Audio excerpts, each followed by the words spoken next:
నమస్తే, welcome to media debate. This is Sumitra.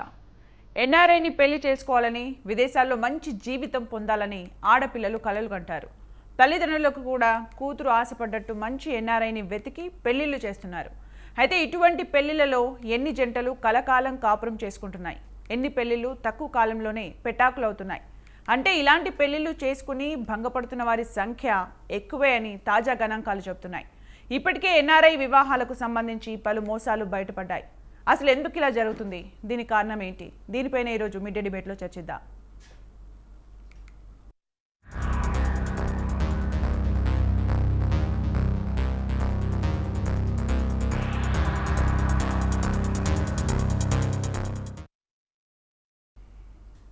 విదేశాల్లో ఉంటున్న అబ్బాయిల గురించి సరిగా విచారణ చేయకుండా పెళ్లిళ్లు చేయడం కరెక్ట్ కాదని అనేక ఘటనలు రుజువు చేస్తున్నాయి.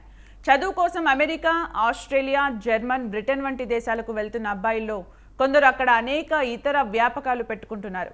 కొన్ని దేశాల్లో చదువుకునే అమ్మాయి, అబ్బాయి ఒకే గదిలో ఉండటంతో వారి మధ్య సాన్నిహిత్యం ఏర్పడి సహజీవనం సాగిస్తున్నారు. కొందరు పెళ్లి కూడా చేసుకుని ఆ విషయం భారత్లో ఉన్న తల్లిదండ్రులకు చెప్పడం లేదు. మరోవైపు విదేశీ సంబంధం చేస్తే తమ అమ్మాయి బాగా స్థిరపడుతుందని వధువు తల్లిదండ్రులు ముందుకొస్తున్నారు. కానీ ఆ తర్వాత అసలు విషయం తెలిసి హతాశులవుతున్నారు. కొందరు అబ్బాయిలు విదేశాల్లో స్థిరపడలేక ఇబ్బందులు పడుతూ అక్కడి యువతులతో సహజీవనం సాగిస్తున్నారు. ఇలాంటి వారిని తల్లిదండ్రులు ఇక్కడికి పిలిపించి బలవంతంగా పెళ్లికి ఒప్పించి ఇక్కడ యువతి జీవితాన్ని నాశనం చేస్తున్నారని పలు మ్యారేజ్ బ్యూరోల వారు చెబుతున్నారు.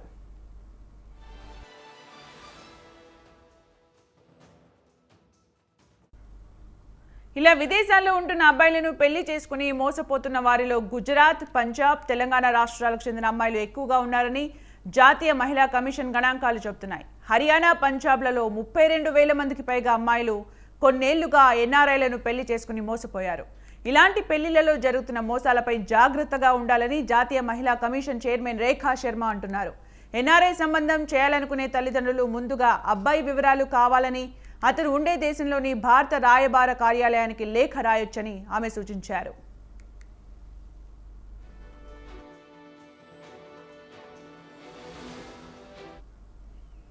పెళ్లికి ముందు అబ్బాయి వివరాలు సేకరించడంలో అమ్మాయి తల్లిదండ్రులు కొన్ని పొరపాట్లు చేస్తున్నారు. ఇద్దరి కుటుంబాలు, ఆస్తులు, చదువులు, ఉద్యోగం, జాతకం వంటి వివరాల గురించి ఎక్కువగా విచారిస్తూ పెళ్లి కుదుర్చుకుంటున్నారు. వధూవరులు ఇతరులతో సహజీవనం చేస్తున్నారా, మరొకరితో ప్రేమలో ఉన్నారా అనేది పరిశీలించడం లేదు. ఏ యూనివర్సిటీలో చదివాడు, ఏ ఉద్యోగం చేస్తున్నాడు, ఏ వీసాపై ఉన్నాడు, అతని స్నేహితులెవరు అనే వివరాలు తెలుసుకుని విచారణ చేయాలి.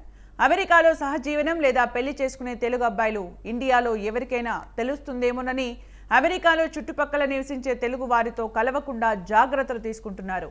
ఇలా ఎవరితో కలవకుండా రిజర్వ్డ్గా ఉంటున్నారంటే అనుమానించాలంటున్నారు. ఇక పెళ్లి సమయంలో ఆస్తులు సైతం భర్త పేరున పెట్టకుండా అమ్మాయి పేరున పెట్టాలని సూచిస్తున్నారు.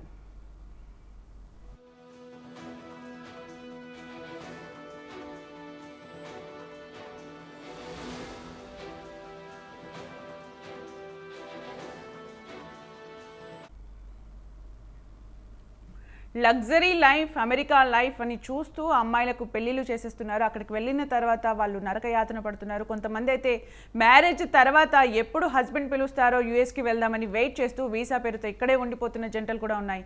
దీనికి సంబంధించి ఈరోజు మనం చర్చిద్దాం. మనతో పాటు స్టూడియోలో ఉన్నారు సామాజిక కార్యకర్త హేమలత రెడ్డి గారు. వారితో మాట్లాడదాం. Very good afternoon ma'am. నమస్తే అండి. చూసాం కదా మ్యామ్, అంటే ఒక ఎన్ఆర్ఐ సంబంధం అనగానే పేరెంట్స్ అంతే ఇంట్రెస్ట్ చూపిస్తారు, విమెన్ కూడా అంతే ఇంట్రెస్ట్ చూపిస్తారు. కాకపోతే తర్వాత వచ్చే కాన్సిక్వెన్సెస్ పైన ఎక్కువగా కాన్సన్ట్రేట్ చేయరు. ఈ ఫెయిల్యూర్ అంతా ఎక్కడ ఉంది మ్యామ్? యాక్చువల్గా ఏంటంటే మన సమాజంలో అసలు ఫారెన్ వెళ్తేనే ఒక స్టేటస్ సింబల్ లాగా ఉంది ఇప్పుడు. అది ఒక అబ్బాయి కానీ అమ్మాయి కానీ. అబ్బాయి కూడా ఇప్పుడు ఎలా అంటే ఒక ఇంటర్ తర్వాత డిగ్రీ తర్వాత బీటెక్ అనగానే ఇంకా యూఎస్ వెళ్ళిపోతాడా, డిగ్రీ అయిందంటే యూఎస్ వెళ్తాడా మీ అబ్బాయి, ఇలా అడుగుతూ ఉంటారు కొందరు. సో ఏంటంటే ఒక ప్రెస్టేజ్ ఇష్యూ లాగా అయిపోయింది ఇప్పుడు. అక్కడికి వెళ్ళిన తర్వాత అక్కడ ఉండే స్ట్రగుల్స్. అండ్ ఇంకొకటి ఏంటంటే మన పెద్దలు పూర్వకాలంలో ఎలా అంటే ఏ వేళ జరగాల్సిందో ముచ్చట ఆ వేళ జరగాలి అనేవాడు. కానీ ఇప్పుడు 30 సంవత్సరాలు వచ్చినా కూడా పెళ్ళిళ్ళు జరగకుండా కెరీర్ అని, తర్వాత లైఫ్లో సెటిల్ అవ్వాలని చెప్పేసి ఫారెన్కి వెళ్ళి అక్కడికి వెళ్ళిన తర్వాత ఇక్కడ మనం ఎంత ఊహించుకుంటామో అక్కడ అంత ఈజీగా ఉండదు లైఫ్. అక్కడికి వెళ్ళిన తర్వాత జాబ్లో జాయిన్ అవ్వడం కానీ, లేకపోతే ఒక హోల్డింగ్ కానీ, ఏదైనా చెప్పుకోవాలన్నప్పుడు చెప్పుకోలేనప్పుడు ఏమవుతుందంటే అపోజిట్ జెండర్తో చాలా తొందరగా ఇదైపోతూ ఉంటారు. కానీ మింగిల్ అయినప్పుడు ఏమవుతుందంటే వాళ్ళు ఒక రిలేషన్ ఫామ్ అవుతుంది. రిలేషన్ ఫామ్ అయినప్పుడు అది ఇండియాలో చెప్పుకోరు. అక్కడికి వెళ్ళిన తర్వాత ఎవరితో చెప్పుకోవాలన్నప్పుడు ఆటోమేటిక్గా అది స్టార్ట్ అయిపోతుంది. తర్వాత పేరెంట్స్ కూడా ఏం చేస్తారంటే అక్కడ జరిగే విషయాలు దాచేసి ఇక్కడ పెళ్లి సంబంధాలు చూస్తారు. కొందరు ఏంటంటే యువకులు షేర్ చేసుకోరు పేరెంట్స్తో కూడా, చెప్పకుండా అక్కడ పెళ్ళిళ్ళు చేసుకొని పిల్లలు పుట్టేసి మా దగ్గర చాలా కేసెస్ వచ్చాయి. తర్వాత ఇక్కడ మళ్ళీ పెళ్లి చేసుకోవడం.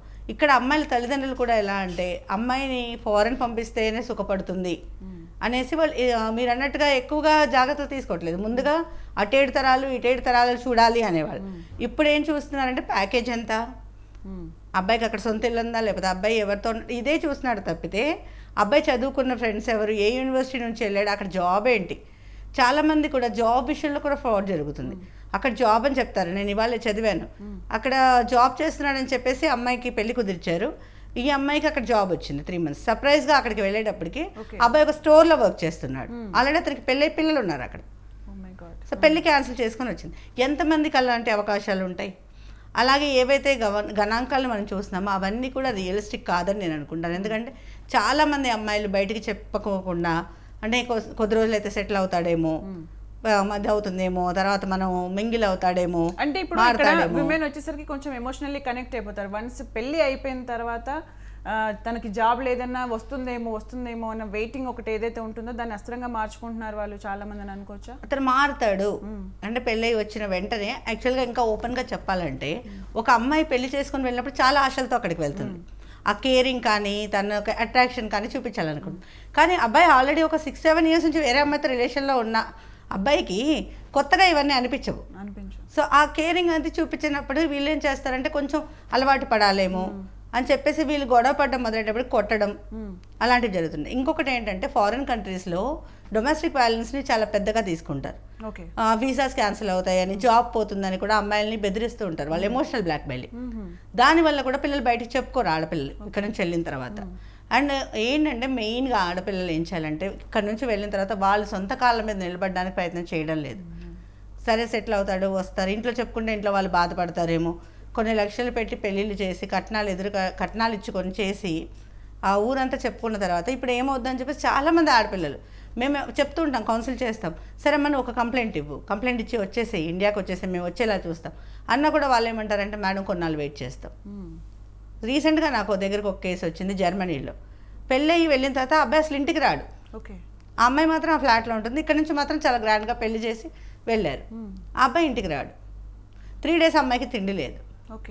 ఇక్కడ వాళ్ళ పేరెంట్స్కి ఫోన్ చేసి ఏడిస్తే పేరెంట్స్ నన్ను కన్సల్ట్ చేశారు. అప్పటికప్పుడు మేము అక్కడ వాళ్ళతో మాట్లాడి కంప్లైంట్ చేయిస్తే వాళ్ళు ఫుడ్ పెట్టకపోతే, నువ్వు వచ్చి ఫుడ్ పెట్టకపోతే నీ మీద మేము యాక్షన్ తీసుకుంటాను. అప్పుడు వచ్చి ఫుడ్ ఇచ్చేసి వెళ్ళాడు అబ్బాయి. ఈ అమ్మాయిని కంప్లైంట్ చేయమంటే ఈ అమ్మాయి అంటుంది కదా ఒక 1 year వెయిట్ చేస్తాను, ఇప్పుడే నేను కంప్లైంట్ ఇచ్చేసి తొందరపడితే నేను మార్చుకోలేదని అందరూ నన్ను అంటారు. సో మన అమ్మాయిలు కూడా అలా ఆలోచిస్తున్నారు. ఇంకోటి మన పేరెంట్స్ కూడా ఫస్ట్ ఏంటంటే అబ్బాయి ఎలాంటి వాడు అనేది చూసుకోకుండా ఫారెన్ మోజులో వేరే కంట్రీకి వెళ్తే ఇక్కడ ఉన్నారనుకోండి, సపోజ్ మన అమ్మాయి మనకి దగ్గరలో ఉండి మంచి సెటిల్ అవుతే మనం ఏదైనా ఒక ప్రాబ్లం వచ్చినా మనం వెళ్ళి చూడడానికి ఉంటుంది. అసలు ఇంకా దరిద్రం ఏంటంటే చనిపోయిన తర్వాత బాడీస్ రావడానికి కూడా వెయిట్ చేస్తూ ఉంటారు పేరెంట్స్ ఇక్కడ. కానీ బ్రతుకున్నప్పుడు వచ్చేయమ్మా అని చెప్పే ధైర్యం చెప్పరు. కొంచెం సెటిల్ అవ్వు, సర్దుకుపో, ఇలాంటివి చెప్తూ ఉంటారు. దీనివల్ల ఏంటంటే కేసెస్ నమోదయ్యేవి కూడా చాలా తక్కువ. ఓకే మ్యామ్, మనం అరేంజ్ మ్యారేజెసే కాదు లవ్ మ్యారేజెస్లో కూడా కొంతమంది ఉమెన్ ఎన్ఆర్ఐ అని చెప్పి ఇంట్రెస్ట్ చూపించడం తర్వాత ఫెయిల్యూర్ అయ్యడం కేసెస్ కూడా ఉంటాయి. ఇవన్నీ ఒక చిన్న బ్రేక్ తర్వాత డిస్కస్ చేద్దాం. ఇప్పుడు ఒక చిన్న బ్రేక్ తీసుకుందాం. Stay tuned.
Welcome back to media debate.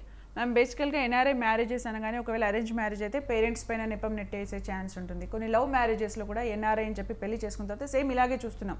Already marriage అయి ఉండడం, అక్కడికి వెళ్ళిన తర్వాత మళ్ళీ వీళ్ళని తీసుకెళ్ళకపోవడం, ఇలాంటి కేసెస్ చూస్తూ ఉంటాం. బేసికల్గా ఎలాంటి కేర్ తీసుకోవాలి?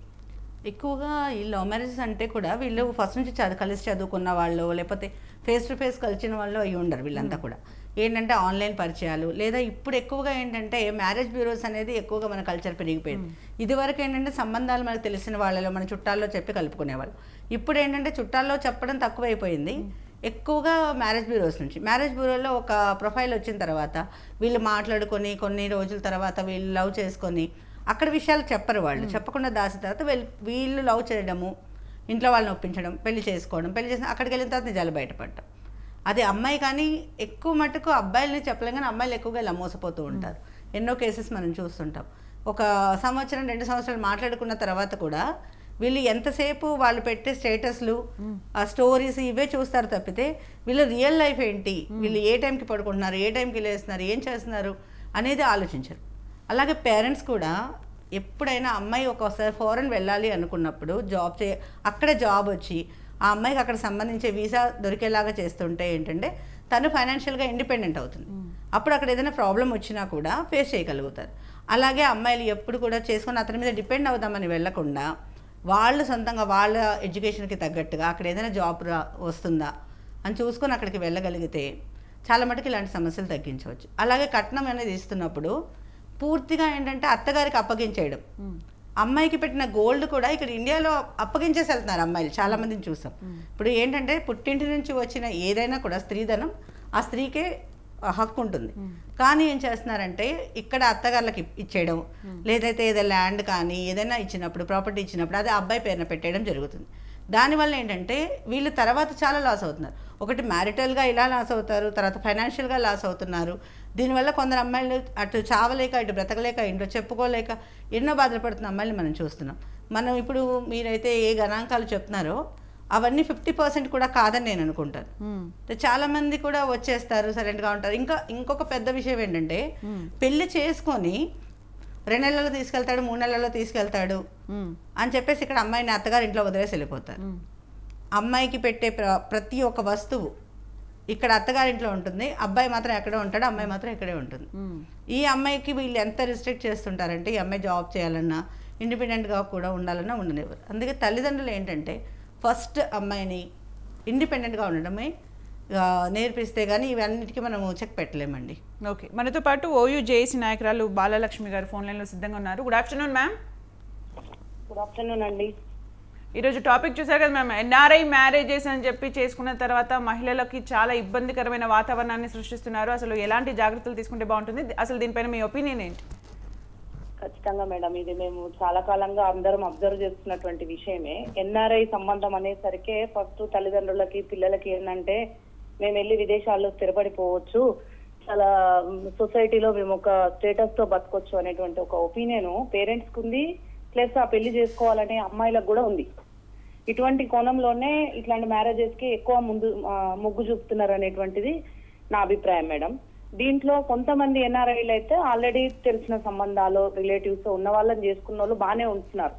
ఆల్రెడీ కుటుంబ సభ్యులుగానో, ఫ్రెండ్ సర్కిల్ గానో ఉన్నటువంటి వాళ్ళు చేసుకున్న వాళ్ళు బాగానే ఉంటున్నారు. కానీ ఏదైతే మ్యారేజ్ బ్యూరోల ద్వారా కానీ, ఇతర వ్యక్తుల ద్వారా కానీ సంబంధాలు కుదిరినటువంటి వాళ్ళు పలానా ఆస్ట్రేలియాలో ఉంటున్నారు, లండన్ లో ఉంటున్నారు, యుఎస్ లో ఉంటున్నారు అనేసరికి ఉన్నది లేని అన్ని అమ్ముకొనో ఇక ఏదో రకంగా మొత్తానికైతే మేము మంచిగా ఒక మంచి స్టేటస్ లో ఉన్నటువంటి వాళ్ళకి మేము పెళ్లి చేస్తున్నాము, మా అమ్మాయిని ఇస్తున్నాం అనేటువంటి భ్రమల్లో పేరెంట్స్ ఉంటున్నారు.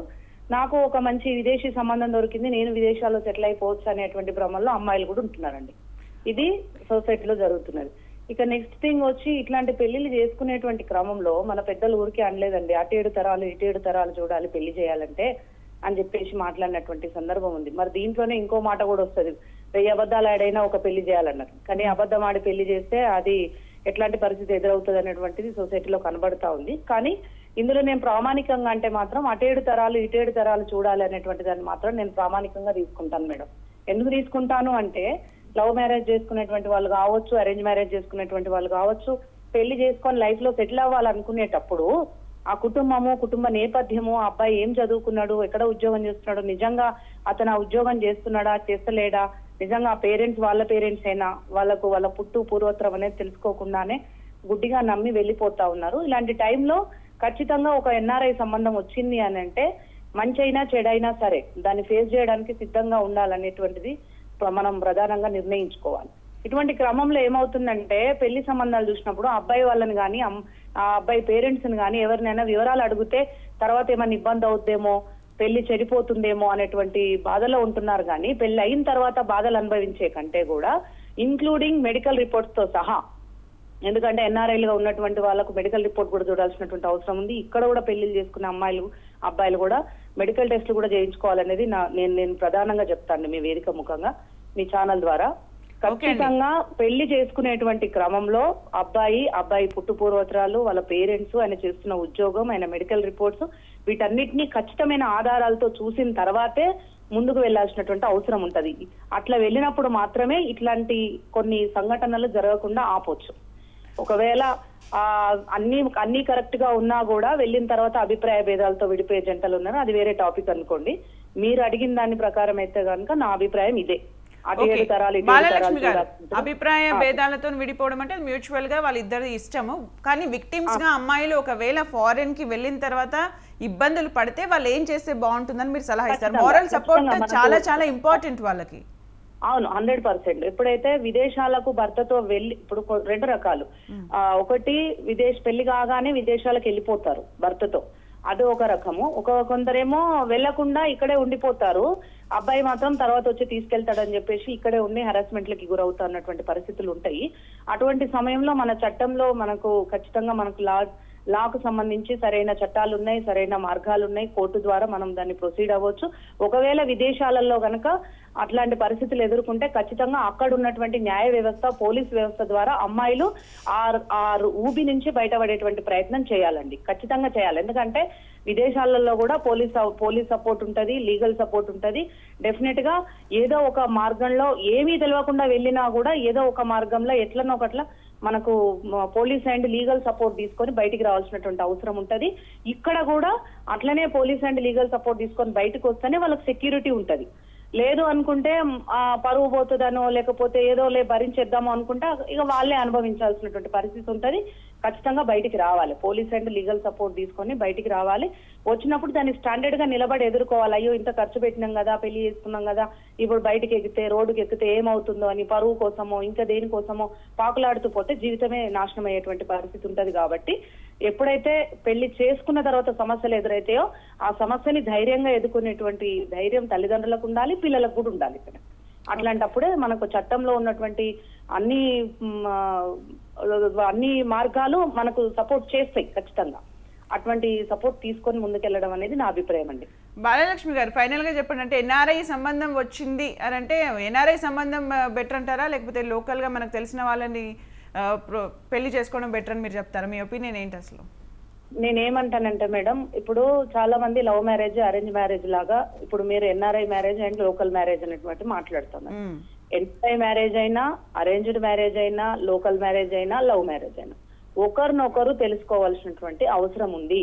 ఆ ఒకరినొకరు తెలుసుకున్న తర్వాతే అటు ఇటు అంతా ఓకే ఉందనుకున్నప్పుడు ఎన్ఆర్ఐ సంబంధానికి కూడా వచ్చే ప్రమాదం ఏమీ లేదు. ఎందుకంటే మాకు తెలిసిన వాళ్ళు చాలా మంది ఇట్లా ఎన్ఆర్ఐ సంబంధాలు చేసుకున్న వాళ్ళల్లో అన్ని రకాలుగా, ఎందుకంటే మా దగ్గరికి ఇది వరకు ఎప్పుడైనా సలహాకు వచ్చినప్పుడు విదేశీ సంబంధాల గురించి వచ్చినప్పుడు మేము చాలాసార్లు ఇట్లాంటివి చెప్పడం జరిగింది. అట్లా అన్ని విషయాలను ఆచితూచి తెలుసుకొని, ఇప్పుడు ఫర్ ఎగ్జాంపుల్ ఒక అబ్బాయి ఎన్ఆర్ఐ, ఆయన అమెరికాలో ఉంటున్నాడు అంటే ఆయనకు సంబంధించినటువంటి ఆయన పూర్వీకుల, ఆయన రిలేటివ్స్, ఆయన సంబంధికుల, ఇక్కడ ఎవరైనా ఉన్నారా అనేటువంటి విషయాన్ని కూడా మనం తెలుసుకోవాల్సినటువంటి అవసరం ఉంటది. అట్లా తెలుసుకున్నప్పుడు ఓకే, కుటుంబ పరంగా అన్ని పరంగా, అంటే వాళ్ళ జాబ్ కావచ్చు, ఇంకే రకంగా అయినా కావచ్చు, వాళ్ళ ఉపాధి పరంగా అన్ని రకాలుగా మంచిగా ఉంది అనుకున్నప్పుడు ఎన్ఆర్ఐ సంబంధం చేసుకోవడంలో నష్టం ఏమీ లేదు.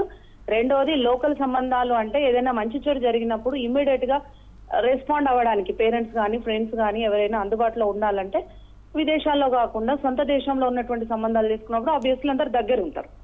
ఈ రకంగా కూడా మనం చూసుకోవాల్సినటువంటి అవసరం ఉంటుంది. నేను చెప్పొచ్చేది ఏంటంటే చివరాఖరిగా ప్రెస్టేజ్ కోసమో, సొసైటీలో ఒక స్టేటస్ కోసమో, లేదా దాబు దర్పం చూయించుకోవడం కోసమో, ఏదో విదేశాల మీద మోజు మీదనో పెళ్లిళ్ళు చేసుకోవడం కరెక్ట్ కాదు. పెళ్లి అనేది లైఫ్ లో ఒక భాగము. ఆ పెళ్లి పెళ్లి చేసుకుంటున్నాం అంటే దాని అర్థం ఒకరికొకరు అర్థం చేసుకొని అన్యోన్యంగా దాంపత్యాన్ని అనుభవించాల్సినటువంటి ఒక జీవితాన్ని నరకప్రాయం కాకుండా చూసుకోవడం అనేది మన జీవితానికి సంబంధించి మన మీదనే బాధ్యత ఉంటది. కాబట్టి పై మెరుగులకి ప్రలోభపడకుండా ఆచితూచి అడుగు వేసి నిర్ణయం తీసుకోవడం మంచిదని చెప్తారు madam. Thank you so much అండి బాలలక్ష్మి గారు మీ యొక్క ఒపీనియన్ని తెలియజేసినందుకు. మ్యామ్ మీరు చెప్పండి హేమలత గారు, అంటే ఎన్ఆర్ఐ సంబంధం అనేది ఒక స్టేటస్ సింబల్గా చూస్తున్నారు. ఒకప్పుడు గవర్నమెంట్ జాబ్ ఉంటే స్టేటస్ సింబల్గా చూసారు, ఇప్పుడు ఎన్ఆర్ఐని కూడా అంతకంటే ఎక్కువగా చూస్తున్నారు. బట్ ఆ మ్యారేజ్కి వెళ్ళే ముందు బిఫోర్ మ్యారేజ్ ఏమైనా కౌన్సిలింగ్ అమ్మాయిలకు ఇప్పిస్తే బెనిఫిట్ అవుతుందా? అమ్మాయిలు ఇవాళ రేపు అమ్మాయిలు బాగా తెలివిగల వాళ్ళే ఉన్నారండి. కాకపోతే ఏంటంటే బాలలక్ష్మి గారు చెప్పినట్టు ఫారెన్ వెళ్తే లైఫ్ సెటిల్ అయిపోతుంది అని చెప్పుకోవడానికి, లేకపోతే చుట్టుపక్కల వాళ్ళు ఒక ప్రెస్టేజ్ కోసం అని పెళ్లి చేయడం కన్నా ముందు సరే మనం ఒక సంబంధం వచ్చింది, పుట్టుపూర్వతరాలు తెలుసుకోవాలనుకున్నాం, అన్నీ తెలుసుకుంటాం. అన్నీ తెలుసుకున్న తర్వాత అభిప్రాయ భేదాలు అనేవి ఇండియాలోనే వస్తాయి, ఫారెన్లో ఎలా వస్తాయి. సో అలాంటప్పుడు ఫస్ట్ ముందుగా అమ్మాయిలు చేయాల్సింది ఏంటి, అమ్మాయిలు కానీ అమ్మాయిల తల్లిదండ్రులు కానీ ఫస్ట్ లా ఏంటి, మనం వెళ్తున్న కంట్రీలో లా ఏంటి, ఆ లా గురించి అవగాహన పెంచుకోవడం అనేది చాలా ఇంపార్టెంట్ ఆడపిల్లలకి. ముందుగా ఎప్పుడు కూడా నా సజెషన్ ఏంటంటే, ఇది నా ఒపీనియనే, ఎక్కువగా మ్యాట్రిమోనీస్ మీద ఆధారపడకుండా మనకు తెలిసిన వాళ్ళ ద్వారా పూర్తిగా తెలుసుకొని, మన ఇండియాలో ఉంటే తెలుసుకోవచ్చు, ఫారెన్లో ఉన్నప్పుడు పూర్తిగా తెలుసుకోవడం కష్టం. అమ్మాయిని మాత్రం ఇండిపెండెంట్గా ఉండగలిగితే, ధైర్యంగా ఉండగలిగితే, ఇప్పుడు చాలా సంబంధాలు ప్రతి ఒక్కరు ఎన్ఆర్ఐ చేసుకున్న ప్రతి ఒక్కరు విడాకులు తీసుకున్నారనో, లేదంటే ప్రతి ఒక్కరు బాధపడ్డారనో లేదు. కొన్ని మంచి సక్సెస్ఫుల్ మ్యారేజెస్ ని చూసి మాది కూడా అలా ఉండాలని పోటీ చేసుకొని వెళ్ళిన వాళ్ళు ఉన్నారు. కొందరు అక్కడికి వెళ్ళిన తర్వాత పెళ్లిళ్ళు చేసుకొని సెటిల్ అయిన వాళ్ళు కూడా ఉన్నారు. అక్కడికి వెళ్ళి ఎన్నో స్ట్రగుల్స్ పడి ఇప్పటికీ హ్యాపీ మ్యారీడ్ లైఫ్ లీడ్ చేస్తున్న వాళ్ళు కూడా ఉన్నారు. కాకపోతే కొత్తగా ఇప్పుడు మన టాపిక్ ప్రకారం కొత్తగా మన టాపిక్ అంటే ఏంటంటే ఎన్ఆర్ఐ మ్యారేజెస్ కి ప్రిఫరెన్స్ ఇస్తున్నారు, సక్సెస్ అయ్యే ఉన్నాయి, ఫెయిల్యూర్ రేట్స్ కూడా అలాగే ఉన్నాయి. దాన్ని మనం ఎలా సపోర్ట్ చేయాలి, సిస్టమ్ ఎలా సపోర్ట్ చేయాలంటే ఫస్ట్ లా గురించిన అవగాహన మాత్రం ప్రతి ఒక్కరికి ఉండాలండి. అసలు ఏంటి, ఏం చేస్తే ఏంటి, డొమెస్టిక్ వైలెన్స్ అక్కడ ఎలాంటి శిక్షలు ఉంటాయి, అవన్నీ కూడా ముందుగా తల్లిదండ్రులు కానీ అమ్మాయి కానీ వాటి గురించిన అవగాహన పెంచుకోవాలి. తర్వాత అమ్మాయి ఇండిపెండెంట్గా అక్కడికి వెళ్ళాలి. నేను ఎప్పుడు చెప్పేది ఏంటంటే, ఆడపిల్ల ఇండిపెండెంట్గా ఉంటేనే ఇలాంటివి చాలా వరకు తగ్గుతాయి. భయపడతారు కూడా ఎదుటి వాళ్ళు, ఈ అమ్మాయి మన మీద డిపెండెంట్ కాదు అని చెప్పేసి. అక్కడికి తగ్గట్టు అమ్మాయి చదువుకొని ఏదైనా కోర్సెస్ జాయిన్ అయ్యి అక్కడికి వెళ్ళిన తర్వాత ఇంట్లో కూర్చోకుండా ఏదైనా జాబ్ చేసి అక్కడ దానికి సంబంధించిన వీసా తెచ్చుకునేలాగా ఉంటే ఎలాంటి భయం అవసరం లేదండి. ఓకే, ఇక్కడున్న పేరెంట్స్కి భరోసా అంటే ఎలా, వాళ్ళు ఫ్రీక్వెంట్గా వాళ్ళతో కాంటాక్ట్లో ఉండడం, ఎలాంటి సందర్భాల్లో వాళ్ళు యాక్షన్ తీసుకోవడం చేస్తే బాగుంటుంది? తప్పకుండా అండి. అక్కడ మన టైమింగ్స్ వాళ్ళ టైమింగ్స్ వేరు ఉంటాయి కాబట్టి వాళ్ళ టైమింగ్స్ చూసుకొని డైలీ కాకపోతే కనీసం వీక్లీ వన్స్ అయినా వీడియో కాల్స్ చేయడం, వాళ్ళతో కాంటాక్ట్లో ఉండడం అనేది చాలా కంపల్సరీ అండి. చాలామంది అంటుంటారు ఇంటర్ఫియర్నెస్ అని చెప్పేసి, బట్ పట్టించుకోవడం ఎంత తప్పు, పట్టించుకోకపోవడం కూడా అంతే తప్పండి. సో పేరెంట్స్తో కంపల్సరీ ఒక అమ్మాయి ఒక 3 days లేదా 1 week కాల్ చేయకుండా ఉంది అని అంటే కంపల్సరీగా వీళ్ళు చొరవ తీసుకుని అక్కడ మాట్లాడడానికి ప్రయత్నం చేయాలండి. ఇది వరకు కూడా నాకు ఇలాంటి ఒక కేసు వచ్చింది.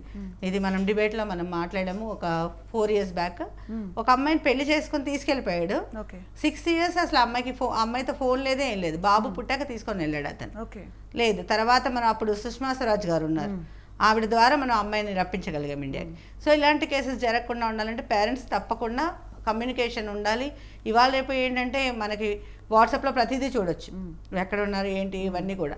సో కమ్యూనికేషన్ అనేది ఇంపార్టెంట్గా మెయింటైన్ చేయాలండి. ఓకే, అంటే భారత రాయబార కేంద్రం నుంచి అలాగే విదేశీ రాయబార కేంద్రం నుంచి ఎలాంటి సపోర్ట్ ఉంటుంది మ్యామ్? ఇలాంటి తప్పకుండా అండి. ఇలాంటి వాటికి ఏంటంటే ఇమ్మీడియట్గా యాక్షన్ ఉంటుందండి. ఎక్కడైతే ఎంబసీ ఉంటుందో, నేను అందుకే చెప్పాను కదా ఫస్ట్లో చెప్పినట్టు లాస్ ఏంటో కనుక్కోవాలి. తర్వాత బాలలక్ష్మి గారు చెప్పినట్టుగా పోలీస్ వ్యవస్థ కానీ ఏదైనా కూడా మనం సపోర్ట్ తీసుకోవడానికి భయపడకూడదు. చుట్టుపక్కల వాళ్ళతో మెయిన్గా ఏంటంటే ఇండియన్స్ అక్కడ ఉన్న కమ్యూనిటీస్లో ఇక్కడ నుంచి వెళ్ళిన అమ్మాయిలు జాయిన్ అవుతే బాగుంటుంది. జాయిన్ అయ్యి వాళ్ళ సలహాలు తీసుకోవడం, ఏదైనా ప్రాబ్లం వచ్చినప్పుడు ప్రతి చిన్న విషయాన్ని కాకుండా ఏదైనా పెద్ద ప్రాబ్లంగా అనిపించినప్పుడు చిటికి మాటికి అదే రిపీట్ అవుతున్నప్పుడు తప్పకుండా అక్కడ పోలీస్ వాళ్ళ సహాయం తీసుకుంటే తప్పకుండా మన ఎంబసీ నుంచి ఆ అమ్మాయిలకి ఇమ్మీడియట్గా మనకు సహాయం అందించే ఛాన్సెస్ ఉన్నాయండి. అలాగే తల్లిదండ్రులు కూడా పిల్లల్ని సర్దుకుపో అని చెప్పడం, పరువు పోతుంది. పరువు అనేది అనవసరంగా మనం మోస్తున్న బరువు అండి. పరువు మన ప్రాణాలకు మించిందైతే పరువు కాదు, మన పిల్లలకు మించిందైతే పరువు కాదు. సో దాని మీద దృష్టి పెట్టి పిల్లలకి పూర్తి సపోర్ట్ ఇవ్వడం, అక్కడ ఇలా కనుక్కోడి, అక్కడికి వెళ్ళినప్పుడు వీసా ప్రాసెస్ ఎలా ఉంటుంది, ఒకవేళ అమ్మాయి ఇక్కడికి రావాలంటే ఎలాంటి ప్రాసెస్లో అమ్మాయి వెంటనే ఇక్కడికి రావచ్చు అనేవన్నీ కూడా ముందుగా అవగాహన పెంచుకుంటే తల్లిదండ్రులు ఇలాంటి చాలా మటుకు నష్టాలు మనము తగ్గించగలుగుతాం. ఓకే, డొమెస్టిక్ వైలెన్స్ వీటిపైన అయితే ఫారిన్ కంట్రీస్ లో స్ట్రిక్ట్ గా చాలా స్ట్రిక్ట్ గా ఉంటాయి. ఇక్కడ కొంతమంది డైవర్స్ అయిపోయిన తర్వాత కూడా ఫస్ట్ మ్యారేజ్ అని చెప్పేసి ఇక్కడికి వచ్చి పెళ్లిళ్ళు చేసేసుకుంటున్నారు, తర్వాత డైవర్స్ అని తెలుస్తుంది. అలాంటి టైంలో అక్కడ కేసు ఫైల్ చేయడం అలాంటి ఛాన్సెస్ ఉంటాయి? ఉంటాయండి, అది చీటింగ్ కేసులో మనం ఫైల్ చేయొచ్చు. కానీ డైవర్స్ అయిపోయింది కాబట్టి, డైవర్స్ అయిపోయిన తర్వాత ఇంకో మ్యారేజ్ చేసుకోవడం తప్పు కాదు, డైవర్స్ అయిపోయింది కాబట్టి. బట్ వాళ్ళు ఫస్ట్ మ్యారేజ్ వాళ్ళు చెప్పకుండా చేస్తే మాత్రం దాన్ని మనము చీటింగ్గా మనం కేసు పెట్టచ్చు. అది ఇక్కడ కేసు ఫైల్ చేయొచ్చు, ఇక్కడ కూడా మన ఇండియాలోనే కేసు ఫైల్ చేయొచ్చు. ఎందుకంటే మ్యారేజ్ ఎక్కడ అవుతుంది. అప్పుడు ఇంకొకటి ఏంటంటే, ఇక్కడ మ్యారేజ్ చేసుకొని యూఎస్లో విడాకులు ఇస్తే కనుక, డైవర్స్ ఇస్తే కనుక అవి ఇక్కడ చెల్లవండి. ఓకే, ఒకవేళ ఇక్కడ పెళ్లి చేసుకుంటే ఇక్కడే డైవర్స్ ఇవ్వాలి, అక్కడ పెళ్లి చేసుకుంటే అక్కడ డైవర్స్ ఇస్తేనే చెల్లుతుంది. మ్యారేజ్ మాత్రం మ్యారేజ్ సర్టిఫికేట్ చేసుకోవాలి, మ్యారేజ్ సర్టిఫికేట్ అనేది ఉండాలి. అండ్ ఇక్కడ చేసుకొని వెళ్ళి అక్కడికి వెళ్ళిన తర్వాత ప్రాబ్లం ఉందని చెప్పి అక్కడ డైవర్స్ ఇస్తే ఆ డైవర్స్ ఇక్కడ చెల్లవండి. ఓకే, కంప్లీట్ ఎన్ఆర్ఐ మ్యారేజెస్ పైన అమ్మాయిలకు అలాగే అబ్బాయిలకు పేరెంట్స్ ఇచ్చే సజెషన్ ఏంటి ఫైనల్గా? అబ్బాయిలు కానీ అమ్మాయిలకి, నేనైతే అమ్మాయిలకి ఇచ్చేది అయితే ఫస్ట్ నుంచి ఒకటే చెప్తున్నాను, ఇండిపెండెంట్గా ఉండండి, బీ బ్రేవ్. ఎస్, ఒకసారి మనం వెళ్తున్నామంటే అన్నిటికీ రెడీ అయ్యి వెళ్ళండి. లైఫ్ ఏంటంటే ముందు మన కళ్ళకి కనిపించేంత హ్యాపీగా ఉండకపోవచ్చు, అంతకన్నా గొప్ప హ్యాపీగా కూడా ఉండొచ్చు. కానీ దేనికైనా సిద్ధపడి మాత్రమే మనము తల్లిదండ్రులని వదిలేసి, మన కంట్రీని వదిలేసి, మన ఫ్రెండ్స్ని వదిలేసి వెళ్తున్నామంటే మంచి ధైర్యంగా వెళ్ళండి. అక్కడ చట్టాలని తెలుసుకోండి. ఏదైనా ప్రాబ్లం వచ్చినప్పుడు కంప్లైంట్ చేయడానికి వెనక్కి పోకండి. అండ్ చుట్టుపక్కల ఉండే ఎవరైతే మన తెలుగు వాళ్ళు ఉంటారో వాళ్ళతో కమ్యూనికేషన్, మన ఇండియా వాళ్ళు ఎవరైనా ఉంటారో వాళ్ళతో కమ్యూనికేషన్ మెయింటైన్ చేయండి. అలాగే పేరెంట్స్కి కూడా నేను మరీ చెప్పేది ఏంటంటే, ఆడపిల్లని మనం కన్నామంటే పెళ్లి చేసి ఇవ్వడం ఒక్కటే మన బాధ్యత కాదు. ఆ పిల్ల అక్కడ ఉండే కన్నా మన ఇంట్లో ఉండడం చాలా బెస్ట్. బాధలు పడుతూ ఎక్కడో ఉండే కన్నా మన పిల్ల మన ఇంట్లో ఉండడం చాలా బెస్ట్. సో సమాజానికి ఇవాళ రేపు సొసైటీ కూడా చాలా మారిందండి. ఇది వరకులాగా మరీ అంత పెద్ద ఇష్యూ ఏం చేయట్లేదు. కాబట్టి దయచేసి మీ ఆడపిల్లలకి మోరల్ సపోర్ట్ చాలా ఇంపార్టెంట్ అండి. పెళ్లి చేసి ఇచ్చామంటే మన బాధ్యత తీరిపోలేదు. ఆ అమ్మాయిని మనం కన్నాం కాబట్టి ఆ అమ్మాయి బాధ్యత మన కడ వరకు ఉంటుంది. Okay, thank you so much అండి హేమలత రెడ్డి గారు, చాలా మంచి విషయాలు తెలియజేస్తున్నారు. థ్యాంక్ యూ సో మచ్ అండి. సో మొత్తానికి ఎన్ఆర్ఐ మ్యారేజెస్ అనగానే మ్యారేజ్ పైన ఎంత ఇంట్రెస్ట్ చూపిస్తారో, అబ్బాయికి సంబంధించిన వివరాలు సేకరించడం పైన కూడా అంతే ఇంట్రెస్ట్ చూపించి పెళ్లి చేస్తే బాగుంటుందని విశ్లేషకులు చెప్తున్నారు. ఇది ఇవాల్టి mid day debate. Stay tuned.